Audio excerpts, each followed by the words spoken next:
Hindi lang po Pilipinas ang bansa sa silanganan, marami hong bansa. O tapos, ito nga po yung mga tagapagturo ng mga Pilipino. Yan, dahil po nasa Pilipinas, nakabasa po ng mga pulo ng dagat, nakabasa po ng silanganan. O yun po, meron agad silang naging conclusion na Pilipinas yan.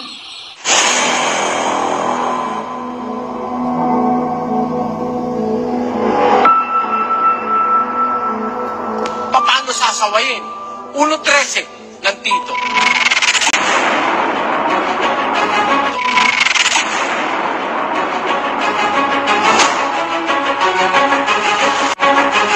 Sawayin mo, may kabaksikan sila upang magpakagaling sa pananampalataya. Gusto mong gumaling ang tao?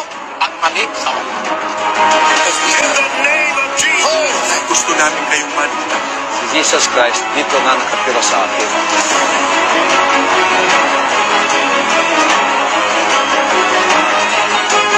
Ang pagmamahal sa kapwa, pati yung nasa labas ng iglesia nila, pinakikialam ang hatulan. Sa Biblia, ang sabi ni Pablo, sa labas, Diyos ang humahatol. Pag walang kukontra sa mali, lahat ng tao maniniwala sa mali.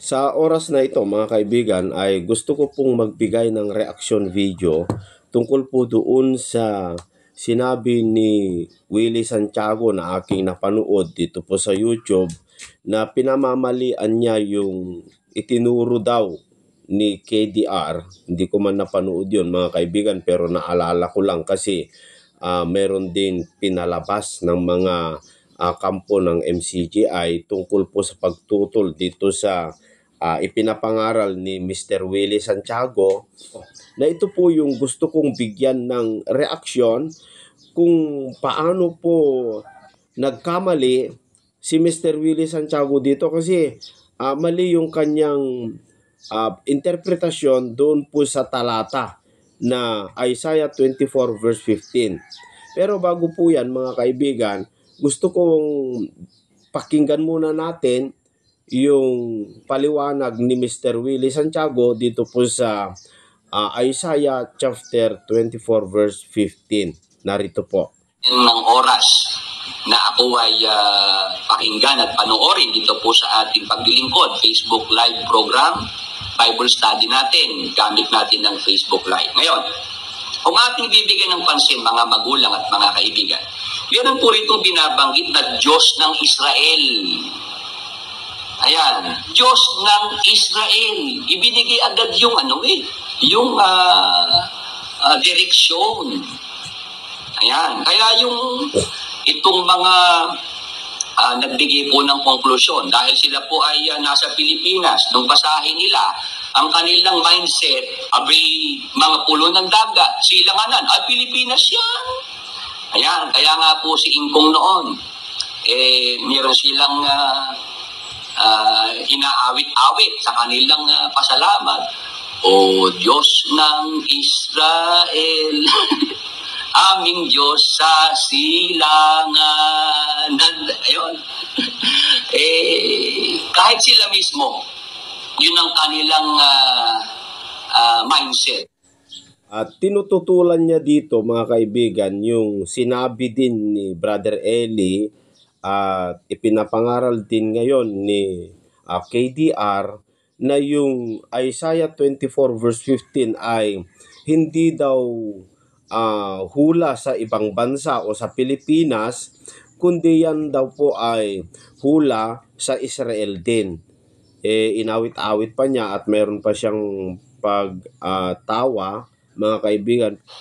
Yan, natatandaan niyo po ba yung na yon, yung awit na yon? O Diyos ng Israel, aming Diyos sa silanganan, kami nagpupugay. Hindi ko na po matandaan yung kanta, matagal na kasi, saka hindi ko na po isinapuso yung awit na yun dahil alam ko pong mali. Dahil mayroon po silang ganung pag-aangkin. Ngayon, si Brother Jel po mayroong komento, hindi ba pwede Indonesia, Singapore, mga pulo din sila? Yan. Totoo naman, Brother Chal. Di po ba dito nga sa ating mga tinatawag nating neighbors sa Southeast Asia. Di ba marami po diyang mga bansa na nandyan po sa silanganan. Ayan, hindi lang po Pilipinas ang bansa sa silanganan, marami yung bansa. Tapos, ito nga po yung mga tagapagturo ng mga Pilipino. Yan, dahil po nasa Pilipinas, nakabasa po ng mga pulo ng dagat, nakabasa po ng silanganan. Yun po, meron agad silang naging conclusion na Pilipinas yan. Yan, kasama rin ang Japan, yan, China, tama po. Yan. Salamat sa mga kapatid na nagbibigay po sa atin ng karagdagang informasyon. Ibig sabihin, talagang meron silang vested interest para po ipagdiinan na yung nabasang mga pulo ng dagat, silanganan ay Pilipinas. Sabi po ni Benahubi, marami na rin sumasampalataya kay Jesus, mga taga-Indonesia. Totoo po yan. Bakit talagang itong mga iba ay pinagpipilitan na Pilipinas po yung silanganan na yan at mga pulo ng dagat? Dahil nga po meron silang mga gustong patunayan at meron silang mga gagamiting mga kahalalan o karapatan para sila ay makakumbinsin ng mga tao. Ngayon, sabi ko nga po, yung ating binasa Isaias 24:15, may binabanggit po rito, Diyos ng Israel. Ano ibig sabihin, mga magulang at mga kaibigan? Nabasa po natin, mga pulo ng dagat, silanganan, o saang direksyon yan? Saang direksyon? Binanggit po, Diyos ng Israel. Ano ibig sabihin? Sa Israel yan. Yun. Nagkakaintindihan po ba tayo, mga magulang at mga kaibigan? Yung mga pulo ng dagat na binabanggit po rito po sa Bibliang Tagalog, pagka po yan pinuntahan mo po sa ibang salin, sa English, na mas naunang translation, ang nakasulat po ay coastland. Coastland. So ayan po mga kaibigan, hindi ko na po tapusin kasi yun yung pinaka main na sagot niya doon po sa Isaiah chapter 24 verse 15. Tutuklasin natin mamaya kung Israel nga ba yung binabanggit sa hula na sasamba sa Diyos ng Israel, mga kababayan, dahil ba Diyos ng Israel? Yun kasi yung katwiran niya Ngayon, meron pa siyang sinabi na si Isaiah sa kanyang paghula, mga kapatid, ay dahil si Isaiah ay Israel, kaya ang concern lamang po daw niya ay Israel. Como si Isaiah ay Israel, isa siyang lahi ng mga Hudyo, ang concern niya daw sa kanyang panghuhula ay sa Israel din, hindi daw sa ibang bansa.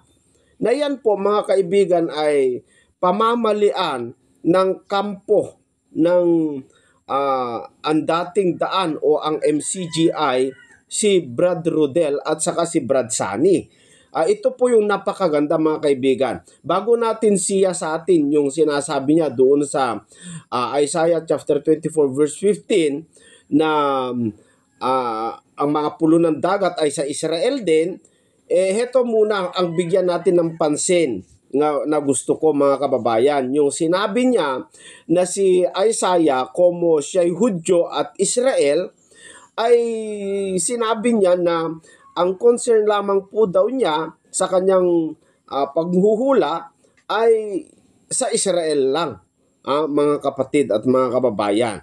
So napakaganda po ito, medyo mahaba po ito, pero sana po ay pagbigyan nyo ng pansin kung paano tuligsain o paano pamamalian ni Brad Rodel at saka ni Brad Sani.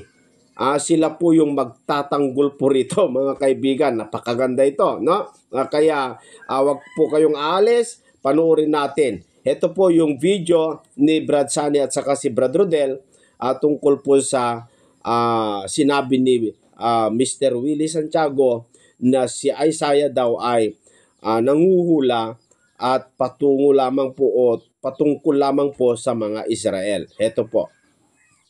Muli ay masasaksihan po ninyo ang pagsagot po namin sa panlalabo na ginagawa nitong si Willie Santiago sa mga talata po ng Biblia na ginagawa niya pong paninira kay kapatid na Eli at kay kapatid na Daniel sa aming pong samahan, na siya po ngayon ay bumalangkas na naman ng isang paksa dahil sa pangarap niya maging tagapangasiwa, gusto niya bumabalangkas ng paksa. Kaya sa pagkakataon pong ito ay sasagutin po natin ang kanyang mga palabo, mga pambabaluktot sa mga talata po ng Biblia, kapatid na Rodel. Opo, magandang araw po sa inyong lahat at minsan pa, sa awa at tulong po ng Panginoong Diyos ay makikita po ninyo kung gaano kadilim ang isip po ng taong ito bilang pagpapatunay po na mula nang siya ay mahiwalay sa pangangasiwa at pagtuturo ng kapatid na Soriano at ng kapatid na Daniel, ay talagang nagkaligaw-ligaw na siya, kapatid na Sunny. At ngayon, sa pagsisikap niya na ipakita na siya nakakaunawa nga at marunong siya at isa siyang pantas, bumalangkas na naman po siya ng isang paksang masasabi nating katangahan na naman, kapatid na Sunny. Kaya sa pamamagitan ng paksang ito, suriin po natin muli ang kanyang pagkakamali sa pamamagitan po ng kanyang pangangahas na magturo ng mga aral na hindi naman po niya talagang naiintindihan, kapatid na Sunny. Talagang hindi niya naiintindihan. Kaya para hindi tayo magtagal, isa na po agad natin yung kanyang paksang binalangkas, kapatid na Rodel. Opo. Ito pong paksa niya may kinalaman po sa isang hula sa aklat ni Propeta Isaias. Nung nakaraan po, aklat ni Zacarias ang kanyang tinalakay, yung hula doon, kapatid na Sunny, at nakita natin kung papaanong sa pamamagitan ng kanyang pangungopya, nagkaligaw-ligaw yung kanyang mga itinuturo, nagkontra-kontra yung kanyang mga sinasabi.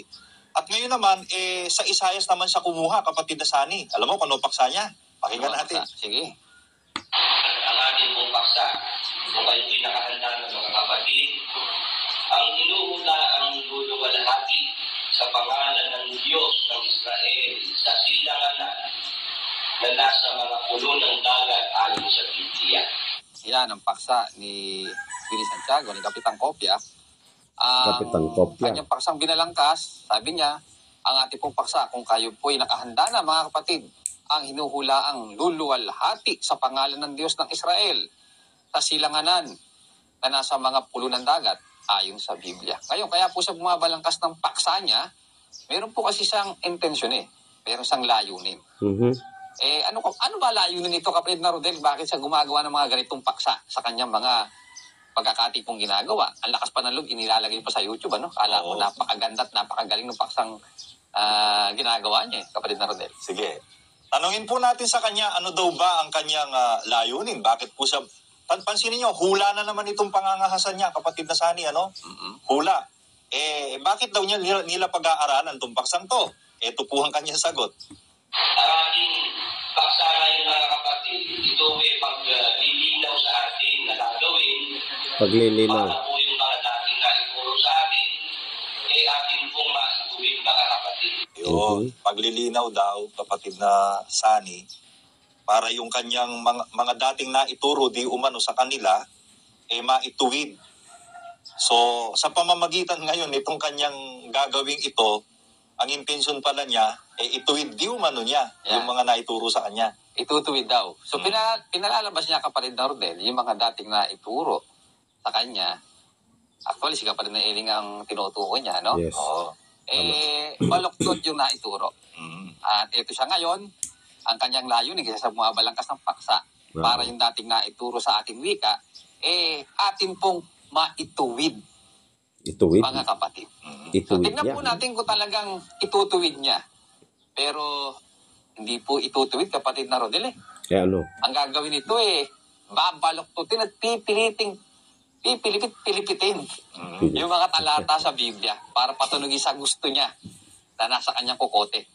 Nakita naman po natin yan doon sa nakaraang paksa niya sa Zacarias kung paanong pinagbaluktot niya yung mga paliwanag, kapatid na Sani, kung saan namulot ng mga aral ng mga kung sino-sinong mga theologist. Ngayon, itutuwid di umano niya.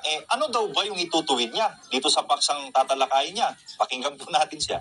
Kasi nga po, dahil meron nga pong itinuro sa atin na yung kapuparan daw po ng Isaiah 24:15 ay natutupad sa ating mga Pilipino sa Pilipinas. Meron po kasi mababasang nakasulat po sa Isaiah 24:15. Ganito po ang ating mababasa sa talata ng pakinggan. Kaya, luwalhatiin ninyo ang Panginoon sa silanganan, sa mga pagpagay ang pangalan ng Panginoon, ng Diyos ng Israel, sa mga ulo ng dagat. So, yan po yung kanyang lalabuin, ano? Pero sabi niya kasi ito ay paglilinaw sa atin na gagawin para po yung mga dating na ituro sa atin ay ating pong maituwid, mga kapatid. Pero hindi po ito paglilinaw eh. Kami po naniniwala, ito po yung paglalabo. Paglalabo. Kaya itong talata na kanyang binasa sa 24:15 ng Isayas, panoorin po natin kung paano niya lalabuin, kapatid na Rodel. Opo, kapatid na Sani, ano po. Mula sa Isayas yung kanyang binasa sa 24:15. Hindi raw natupad yon sa mga Pilipino. Yan. So tutol siya na yung hulang yun ay natupad sa ating pagsasama-sama dahil yun kasi ang di umano natutunan niya dati. Ngayon, bigyan natin ng paunang ideya ang ating mga kababayan kung bakit sinasabi niyang hindi natupad yun sa mga Pilipino. Kasi meron siya ngayong bagong inventong paniniwala niya, kapatid na Sani, na como si Isayas ang may hula noong tatalakayin niyang paksa, si Isayas daw, como siya ay Israelita, ang kanya raw hula para sa Israel. Yan. Hindi raw para sa Pilipino. Ang concern daw ni Isayas, ang sulat ni Isayas, para sa para sa Israelita. Pero makikita natin, kung ipagpapatuloy niyo pong panonood nitong aming gagawing pagsisiwalat na ito sa inyo ng katangahan ni Kapitan Kopya, mga kababayan, makikita nyo na yung kanyang sinasabing si Isayas specific para sa Israel. Tapos yung ibang mga propetang Israelita, kagaya ni Jeremias, idinamay niya. Si Jeremias daw, como Israelita rin, para lang sa Israel. Makikita nyo po, hindi po maglilipat isang oras o kontrahin niya yon, kapatid na Sani.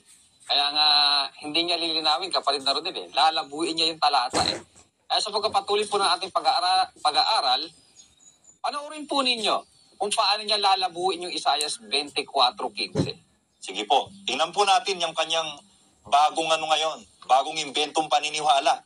Ito po mga kapatid, hula ng propeta Isayas. Sino po ba ang propeta Isayas? Anong lahi po siya? Israel. Ano pong lahi? Israel. Israelita. Oo, siya Israelita. Yung hula niya para kanino? Israel. Para kanino? Hindi para sa Pilipino. Ayun. Tama ba yung mga kapatid? Kung siya Israelita, ang kanyang huli para sa Israel, hindi para sa Pilipinas at hindi para sa Pilipino. O tapos na po. Tinapos na yung paksa, kapatid na Rodel. Tapos na. At napakayabang, alam ko sino napakatalino at napakagaling na lalaki at napakatikas, kapatid na Rodel. Oo. Na ang sabi niya, ito po mga kapatid, hula ng propeta Isayas. Sino po ba ang propeta Isayas? Anong lahi po siya? Sumagot yung mga audience, Israelita. Ano pong lahi? Israelita, sabi ng mga audience. Kung siya Israelita, yung hula niya para kanino? Tanong ni Santiago. Sumagot na naman yung mga audience niya. Sa Israel. Para kanino ho? Sa Israel. Hindi para wika sa Pilipino, sabi ni Santiago. Tama ho ba yun, mga kapatid? Tama ba yun, kapatid na Rodel? Mali. Mali. Yan po yung napakalaking pagkakamali. Mali talaga. Hindi ko mo si Isayas ay Israelita. Yes. Lahat na lang ng hula ni Isayas, puro sa Israel. Oo. Magsabi nun, may tama, kapatid na Sani. Oo. Hindi tama. Hindi tama. may tama. May tama. May tama. Yeah, may tama ka sabi nga, may sometimes. Sometimes. Ayan. Hindi po totoo, mga kababayan, na kung si Isaias ay Israelita, lahat ng hula ni Isaias, para lang sa Israel.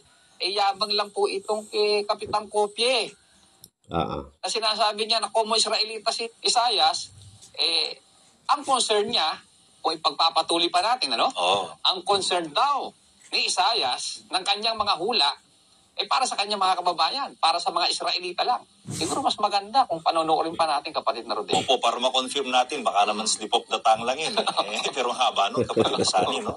Kung nadulas ang dila mo nun, habang pagkadulas nun. Ito pa po yung kasunod pa niya sinasabi. Mga kapatid, para sabihin nila si Isaiah, sumuhula para sa Pilipinas. Umuhula para sa Pilipino. Siya po isang Israelita. Ang kanyang concern, yung kanyang mga kalahi. Ang kanyang concern, yung kanyang bansa. Nagsulat ang propeta Isaiah na isang Israelita para sa kanyang bansa, para sa kanyang mga kalahi. So sa makatwid, pinaninindiganan niya na talaga ito, kapatid na Sani. Oo. Kinukulong niya na ang sulat, ang hula, ang concern ni Isaias sa kanyang mga kalahi lang, sa Israel lang, sa kapatid na Israel. Sani. Yan, confirm yan. Yan. 2 beses niya na sinabi. Inulit-ulit niya, no? Oo. Talagang sa isip niya, sa puso niya, pinatitigasan niya na si Isaias ay propeta ng Israel. Ang hula ay para sa Israel lang. Ang concern para sa kanyang mga kalahi, para sa bansang Israel. Oo. Totoo ba yung kapatid na Rodel? Makikita po natin mamaya. Kasi may aklat naman tayo ng Isaias, kapatid na Sani. Pwede Oo nang nga. mabasa yan . Yan. Hindi naman pwedeng itago yan . Yan. Pero alam mong hindi lang si Isaias ang sinasabi niya. Meron Pati pa. si Jeremias. Kasi si Jeremias, propeta rin yun . Oo. Israelita din yun . Mm-mm. Pati daw si Jeremias, lumalabas, basta propetang Israelita, lalabas sa logic niya, ang concern Israel. Ang sulat para sa concern lang sa Israel, sa kalahi. Pakinggan po natin ang sinasabi niya tungkol kay Jeremias. Ayun na pong hula ng mga kapatid. Ito po yung hula ni Propeta Jeremias. Sino po ba si Propeta Jeremias? Anong lahi po siya? Israelita. Ano po rin ang concern ni Jeremias? Israel ulit. So ang logic nitong taong ito, pagka ang humula ay Israelita, ibig sabihin lahat ng hula niya patungkol lang sa mga Israelita. Oo. Yun ang logic niya . So sa lahat po ng sinulat ni Propeta Isaias, ni Jeremias, na-admit niya, hindi na siya kasali doon. Hindi na. Hindi siya kasali. At saka sa logic niya, kapatid na Sani, sa natutunan natin sa ating mga mangangaral. Mm-hmm. Kung ang logic mo, para patunayan mo na, o patunugin mo na ang propetang Israelita ay humuhula lang patungkol sa kanyang kalahi, dapat para magkahula para sa Pilipino, dapat may Pilipino humula. Di ba ganun ang kanyang logic? Kung susundan mo yung logic niya. Oo, pero yung illogical yun. Illogical yun. Ngayon, patutunayan po natin sa awa ng Panginoon Diyos, mga kababayan, sa natutunan namin, sa mga kinikilala po namin talagang tagapagturong galing sa Diyos. Hindi dito sa nagnanasalang na maging tagapagturong ito, kapatid na Sani, na napakamali po ng kanyang paniniwalang yan. Hindi po totoo na si Propeta Isaias at si Propeta Jeremias at ang iba pang mga propetang Israelita na nagsisulat ng kanilang hula, humuhula patungkol lang sa Israel, kapatid na Sani. Puntahan natin unang-una si Isaias. Maganda, tanungin natin mismo, si Propeta Isaias, kung ang hula niya lang ba'y nakakonfine para sa mga Israelita. Kaya, ay Isaias din natin kumpirmahin, kapatid Oo. natin. Huwag kay sa Santiago. Oo, kasi niloloko nito ang mga tao, kapatid Oo, na Sani. Para bang siya lang ang may kopya ng Biblia . Oo nga . Para bang di mo na pwedeng basahin ng aklat ng Isaias at di mo na mabubuking . Oo nga . Kaya maganda, mismong si Isaias ang magpaliwanag kung siya ba talagang humula para sa Israelita lang. Oo. Yan. Ayon sa natutunan po namin, sa talagang bumabasa ng Biblia. Yan. Sino ba nagpauso nung basa? Yan. Hindi po si... Hindi siya. Santiago yun. Ang nagpauso nun si kapatid na Eli dahil binabasa niya talaga ang Biblia. O ayon sa nababasa sa Biblia, alam niya, mabubuking siya . So ayan po mga kaibigan. Ayon sa video na aking nakita ay naputol, no? So kailangan natin hanapin yung karugtong nito at pakinggan natin buo kung paano nila pamalian yung sinabi ni Mr. Willie Santiago na yung hula ni Isaiah doon po sa Isaiah chapter 24 verse 15 ay hula lamang po yun para sa bansang Israel at hindi para sa ibang bansa o sa Pilipinas. Kasi ang claim kasi ng mga Pilipinong preacher, kasali na dyan ang MCGI, ay yung hula ni Isaiah na yon ay sa bansang Pilipinas dahil po sa isang kadahilanan na sinabi sa hula na sa mga pulo ng dagat na wala naman ibang may mga pulo ng dagat na pinakamarami 7,000 nga lang, no, mga kaibigan, ang Pilipinas. Pero ganun pa man, pinamamalian po yun ni Mr. Willie Santiago at ikinakatwiran yung kanyang interpretasyon na hindi po Pilipinas kundi ang bansang Israel. Napakaganda po ito, kaya abangan nyo po yung kasunod nito.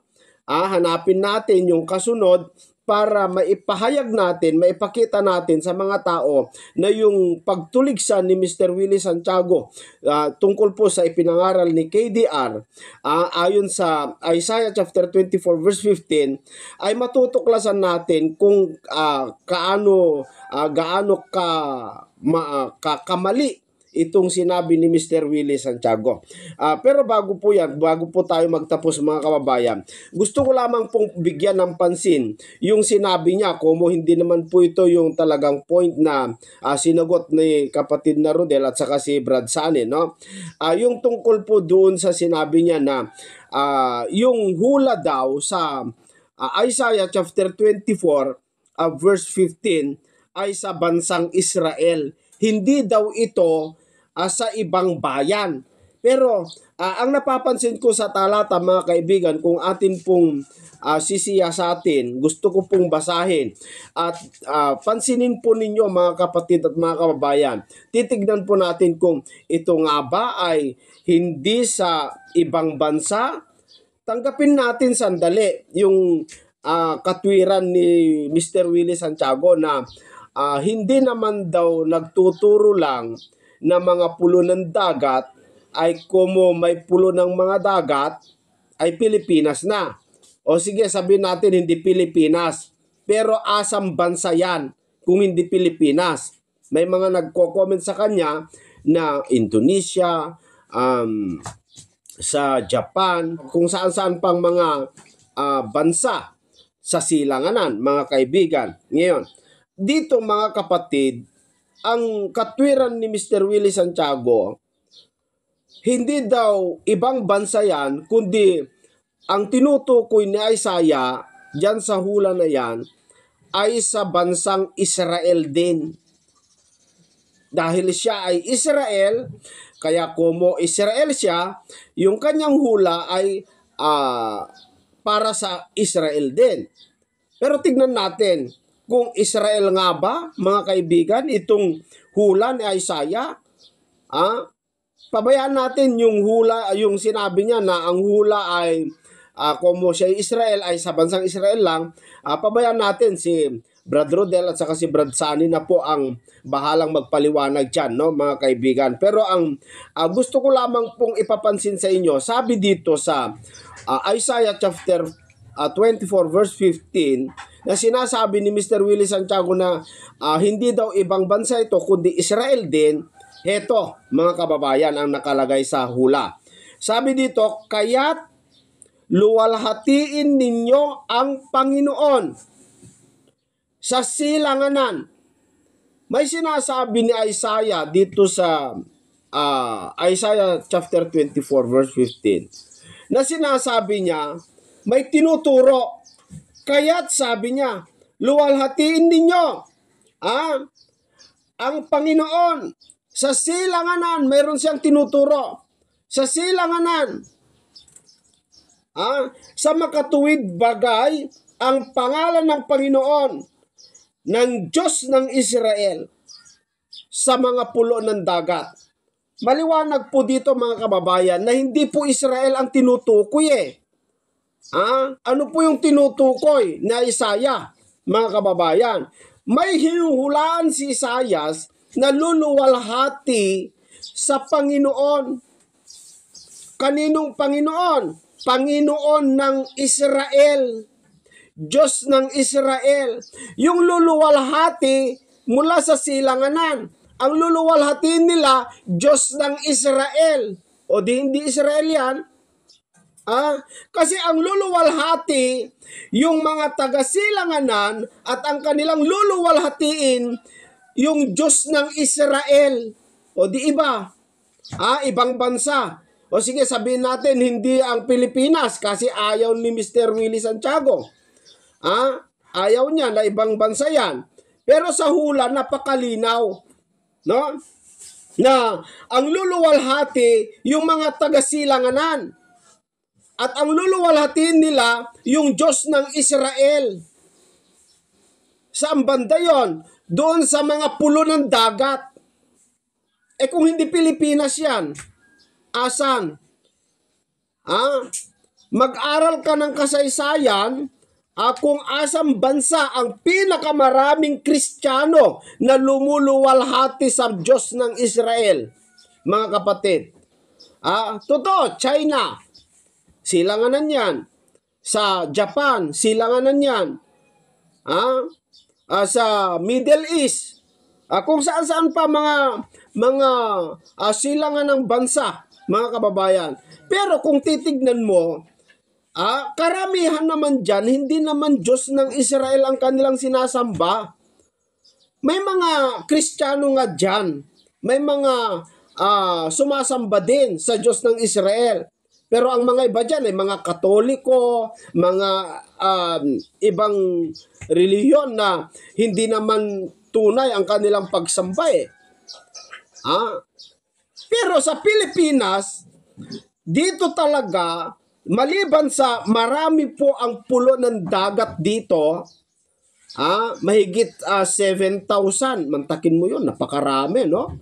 Ang liit po ng bansang Pilipinas pero napakaraming mga pulo. Kaya tumpak na tumpak, ito yung batayan ng MCGI at ng mga Iglesia ni Cristo at mga iba pang mga mangangaral na Pilipinas nga yan dahil ang Pilipinas lamang po ang napakaliit na bansa kaya lang napakaraming mga pulo ng dagat. Mahigit 7,000 ayon sa history, mga kapatid at mga kababayan. Kaya dito makikita natin may posibilidad nga na Pilipinas yan. Pero ayaw ni Mr. Willie Santiago na Pilipinas yan. At ang gusto niya, Israel din. Pero sa Israel naman, mga kaibigan, ay may pulo ng dagat, kaya lang hindi naman po yun ang pinakamarami At saka ang hula, ang sasamba sa Panginoon mula sa silanganan. Mula sa silanganan. At ang kanilang sasambahin, Diyos ng Israel. Hindi naman sinabi sa talata, o kayong mga nasa silanganan, luwalhatiin ninyo ang Panginoon. Ang iyong Diyos, mga Israel, hindi naman yung Diyos po ninyo, luwalhatiin po ninyo, hindi naman Ang sabi ay, luwalhatiin ninyo ang Panginoon, ang Diyos ng Israel. O di ang luluwalhatiin nila ay yung Diyos ng Israel.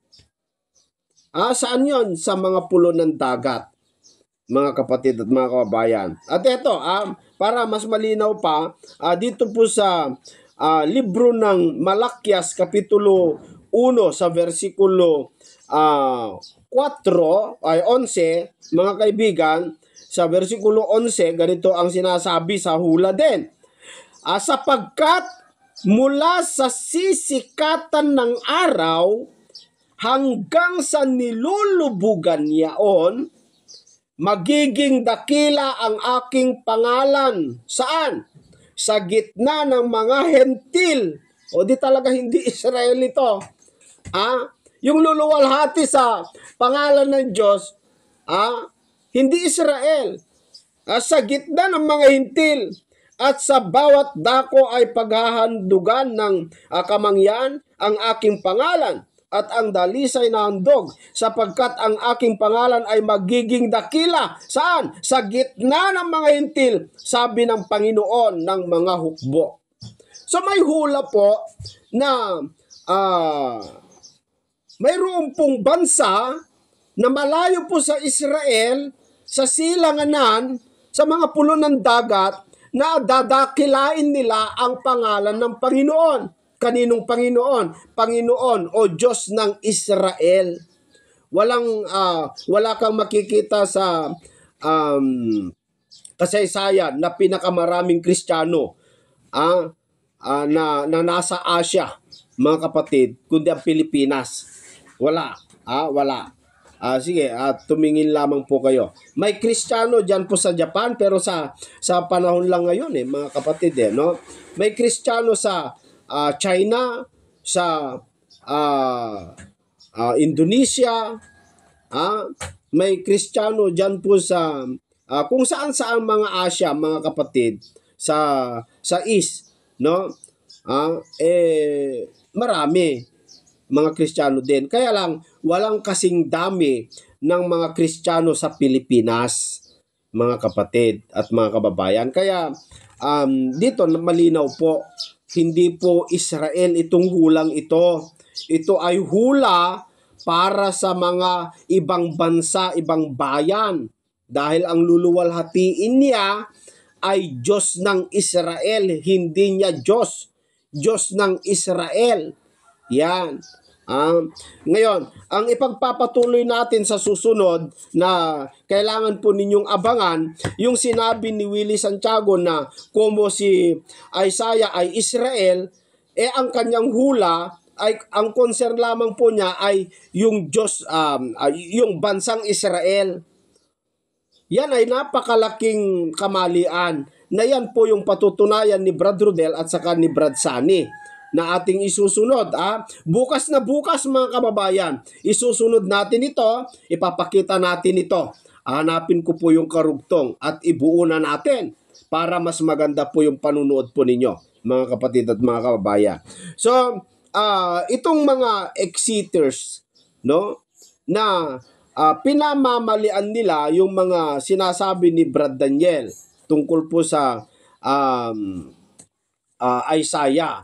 Kasi video man ito ni Willie Santiago, yung ating nakita kanina, video man ni Mr. Willie Santiago. Pero ito ay in-upload ng mga exiters. Yung exiters na sila Badong, sila The Herd Truth, mga kababayan, in-upload nila ito. Ibig sabihin, sinasang-ayunan nila itong pahayag ni Mr. Willie Santiago. Na ibig sabihin, pinamamalian nila yung dati nilang napag-aralan kay kapatid na Eli, na yung hula na yan ay hindi po sa bansang Israel, kundi ay ang tinutukoy maaaring bansang Pilipinas. So hindi na sila payag gayon, si J.R. Badong, si J. Perez, si The Herd Truth, kung sino man yan, at yung mga iba pa, sila Nikki, Ulysses, at kasama na dyan si Willie Santiago. Bakit? Kasi in-upload nila ito Ibig sabihin, magkakasama na yan na hindi sila naniniwala na yung hula ni Isaiah doon po sa Isaiah chapter 24 verse 15 na maaaring Pilipinas nga, sabi ni kapatid na Eli, tutol na sila ngayon dahil nag-exit na sila, mga kaibigan. Pero yan ay napakalaking pagkakamali na tutulan mo yung napakagandang paliwanag ng kapatid na Eli. So hanggang sa susunod po, mga kaibigan, kita-kita po muli tayo at atin pong papansinin maigi kung ang propeta ay Israel. Israel din ba ang kanyang hula? Matutunghayan natin yan bukas na bukas. Hanggang sa susunod po, mga kaibigan, dito sa ating programang Expose the Truth.